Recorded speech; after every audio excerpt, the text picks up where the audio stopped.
మేము 5 కిలోల బియ్యం మీరు చెప్తే మేము 6 కిలోల బియ్యం ఇస్తే మొత్తం కేసీఆర్ సార్ 10 కిలోలు ఇస్తుండని ప్రచారం చేసుకుంటావు. మరి నీకు నోరెందుకు రాలేదు? ఆ 10 కిలోలలో 5 కిలోలు మోడీ గారు ఫ్రీగా పంపించారని ఎందుకు చెప్పవు?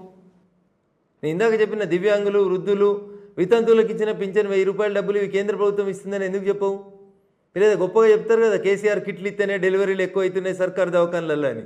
మరి దాంట్లో 6000 రూపాయలు నగదు నరేంద్ర మోడీ గారు ఇస్తున్నారు. నేను ఉత్త సబ్బు బిల్ల, పౌడర్ బిల్ల, ఒక బూర్తి వాళ్ళు ఇస్తున్నాను ఎందుకు చెప్పవు?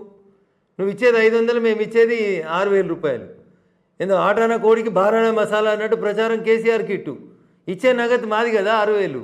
నేను చెప్పినావా నీ సూరత్కి? చెప్పు అని అడుగుతున్నాం కదా. తప్పెట్లవుతుందన్న? చెప్పింది మేము ఇచ్చింది చెప్పమని అడుగుతున్నాం. మేము ఇయ్యంది చెప్పుకుంటున్నాం. గజ్వేల్ లైన్ మేము వేసినామని చెప్పు. రామగుండం యూరియా కర్మాగారం తెరుస్తున్నామని చెప్పు. ప్రాజెక్టులకు అనుమతి ఇచ్చినామని చెప్పు. కరెంటు లేకుండా తెలంగాణ ఇబ్బందులు పడద్దని ఆ రోజు ఛత్తీస్గఢ్లోనే బీజేపీ ప్రభుత్వం అగ్రిమెంట్ చేసుకుంది. అది చెప్పు అంటున్నా.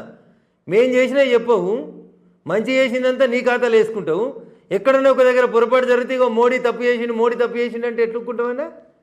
ప్రభుత్వాల మధ్యలో ఉండేటువంటి అండర్స్టాండింగ్లు, అడ్జస్ట్మెంట్